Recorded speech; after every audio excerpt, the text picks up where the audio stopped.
Within 2 hours of the cabinet ending, Blair himself arrived at the Dome site in Greenwich for a major photo call, along with Prescott and the Arts Minister Chris Smith. Although a majority of the cabinet ministers in the discussion that morning had come out against the Dome, Blair announced that the project would go ahead.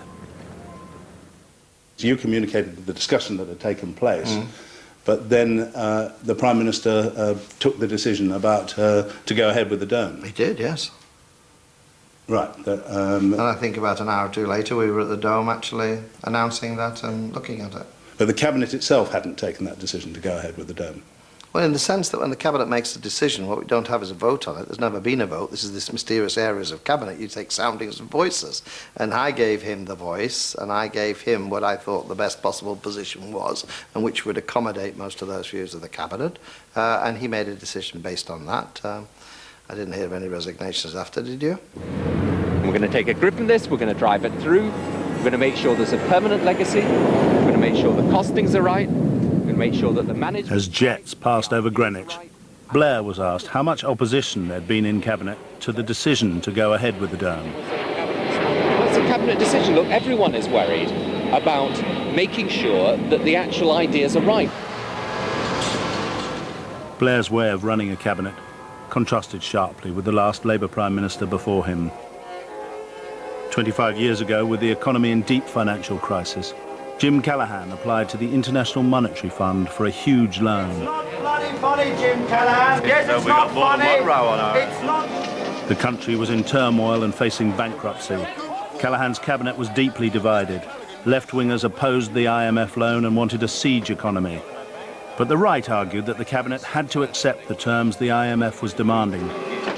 It means sticking to the very painful cuts in public expenditure on which the government's already decided. With his Chancellor, Dennis Healey, barracked at the Labour Party conference, Callaghan decided that his ministers from the left and the right and the centre should thrash out the whole matter of the IMF loan round the cabinet table. I decided to have a series of cabinet meetings and allow every member to put in papers to the cabinet, which wasn't really heard of. Tony Benn and all the rest of them, you know, those who wanted to, they put in their papers, to have them discussed by the cabinet, and to allow anybody who put in a paper to be cross-examined by his colleagues so that they could see then what was the strength or weakness of his proposals. I put in a paper on the alternative economic strategy, and Jim Callaghan handled it very skillfully. He allowed the whole argument to flow. And because I had put up the most radical alternative, he devoted a whole day of the cabinet to my proposal, and it was torn to pieces, and although there was some support, it was defeated. Cabinet meetings on the IMF loan went on day and night over a period of 2 weeks.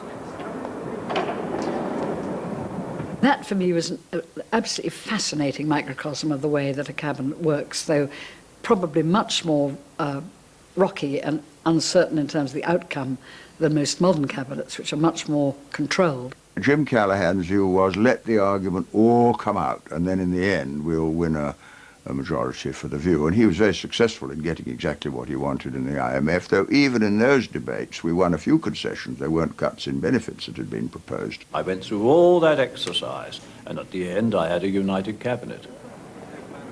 Callaghan had managed to secure the loan on the terms he wanted and not lose a single minister. Callaghan was masterly. Even those who lost out on the argument couldn't fault him for being collegial. It did show in Technicolor that cabinet government as political insurance in difficult times is probably the only way to do it when you really are under duress. And that was duress with a capital D that autumn. During Tony Blair's first term, he had the advantage over Callaghan of a booming economy and a huge majority. But Blair doesn't share the view that Callaghan's handling of the IMF crisis was the finest flowering of cabinet government in peacetime.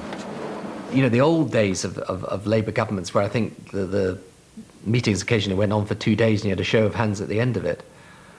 Well, I mean, I shudder to think what would be happening if we were running it like that.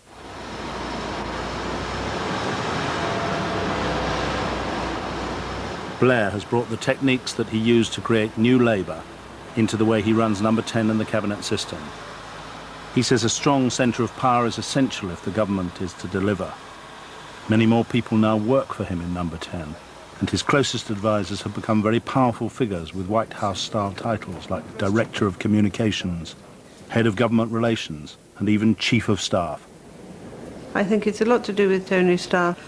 I always likened it in my head to being like a law firm for him. He was one of the partners. He had half a dozen or less partners that he worked with, and ideas filtered down through the business. But are you saying that these sorts of people who were not elected actually had more power than the cabinet ministers themselves? Not in terms of their own departments, but they had more power in relation to the Prime Minister in terms of the cabinet. But as the cabinet seemed to have no power, they seemed to be operating instead of the cabinet. It's not that I want everything done via me, but I mean, we have a programme. It's my job as Prime Minister to deliver it. And so inevitably, if you don't have a strong centre and you're not keeping focused on what's happening in departments, then you're not running the government properly. But I don't know about this. I've got a feeling with this thing that if you have a strong idea of what you want to do and believe in pushing it through, then you're in inverted commas, dictator. And if you're not, then you're weak. And, he pays your money and he takes your choice on that one. But I don't feel myself. I mean, this idea that we don't, that I don't discuss things with ministers or any of the rest of it, it's just not true. Blair and his team keep tight control over information coming from the cabinet. His press secretary attends cabinet so he can give the media the official line and try to prevent leaks. Many previous governments, like those of Harold Wilson, had been seriously undermined by leaks from the cabinet. And Wilson, like Blair, took a special interest in seeking to stop them. Harold got really obsessed with leaks. There was tremendous secrecy around the place. And of course the Cold War meant that there was all that secrecy and all the rest of it. But it was mainly politically embarrassing leaks that Harold would get furious about. I remember on one occasion we had the whole morning devoted to leaks. Wilson warned us. And then the discussion about leaks went on for so long we adjourned for lunch. When we went out, the Evening Standard said Wilson warns the cabinet. So we all brought our Evening Standards in and said, Harold, how did that get out? Nobody left the room. Oh, I don't know, said Harold, but of course he told the press that he was warning us about leaks.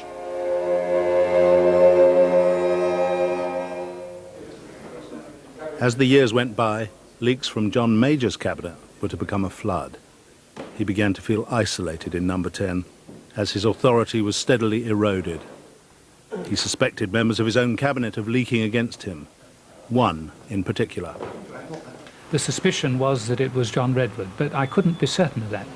Several of my senior colleagues had said to me that they were very concerned about the amount of leaking. They felt that John may be responsible simply because a number of the leaks came from meetings that he had attended, but they didn't know any more than I did. Well, I didn't leak cabinet discussions, and I think it's wrong to do so. Although a lot of cabinet discussions do get leaked or briefed by prime ministers and their advisers. That is a well-known phenomenon. I think it is much better if these things are conducted privately. In fact, Redwood's own chief advisor has subsequently confessed to leaking, and many of John Major's other cabinet ministers and their advisers were also at it. Tony Blair applied the lesson to the way he ran his cabinet. John Major's government had been brought down practically by the publicity given to Barneys at cabinet meetings, with all sorts of people leaking how so-and-so had had a go at so-and-so, and 6 people had lined up in favour of this and 5 people in favour of that. That was disastrous, and I think quite naturally Tony Blair doesn't want that to happen with his government, and so that's a sort of constraint on what happens at cabinet meetings.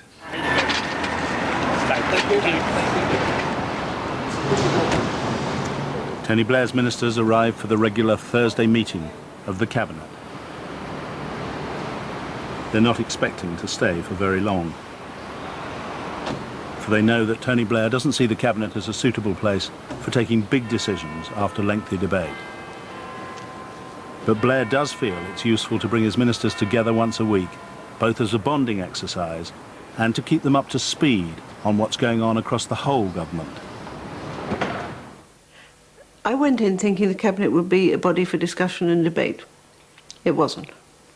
It was a committee where it was a meeting where Tony outlined what he was doing, Gordon outlined what he was doing, other senior politicians said their bit, and that was it. And she could have kicked off a discussion like I can. Anyone can. You just then, when it comes on the agenda, you raise it. That's what cabinet government's about, and I said this to you before. Cabinet government does depend, of course, having people who feel they're, members of the cabinet, where, this is the forum by which we make the decisions, where we translate a policy determined by a movement and put them into government policy. If you couldn't have discussion there, what's the point of having it? Now, if her analysis was right about what goes on in cabinet, it's just a different cabinet than the one I know. Right. Okay. Let's start up. Fixed items on the Blair cabinet agenda each week are reports from senior ministers. Discussion about that, then I should give you a briefing about President Bush's visit and the things we're going to be discussing then. And then I think John should take us through the current situation in Northern Ireland as well, which is at a very critical stage and where I think we'll see developments over the next few days that I hope are of a positive nature, but we can never be sure. So, Robin, over to you. The only day we have confirmed is on Monday, 22nd October, when we'll do the remaining stages of the Homelessness Bill. And to ensure that their publicity is coordinated, at each cabinet meeting, ministers are given the grid, a detailed list of coming events in the following week. You'll remember that I set out that we'll be writing round with a rush of bills. Although the cabinet sometimes holds political strategy meetings at Chequers, known as away days, at number 10, big policy decisions are not on the agenda. Major bills in each of the big public service areas, and it's just essential that we get the basic work done on them as quickly as possible. I don't think we took big decisions in the cabinet, no. Really? We discussed them, Yeah. and then Tony made up his mind. But you wouldn't, the cabinet wouldn't have a big discussion and you'd then take a big decision in the cabinet? I don't remember any, no. I mean, has the cabinet made any really big decisions as a cabinet? Well, it's always dealing with the strategic matters as a cabinet, whether it's the away day or the day itself. There have been some big issues that have been involved. I mean, Europe's one that's mentioned, of course. Day-to-day things about the steel industry problems, the motor car industry. We discuss all those things, of course. But they're not as if it's black or white, yes or no. I mean, they're just general updating and discussing amongst ourselves how we will deal with them.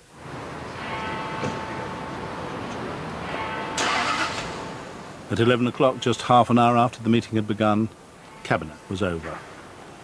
Very short meetings have become the norm. And Tony Blair's people say that because things have been going so well until recently, there'd been no need for longer cabinets.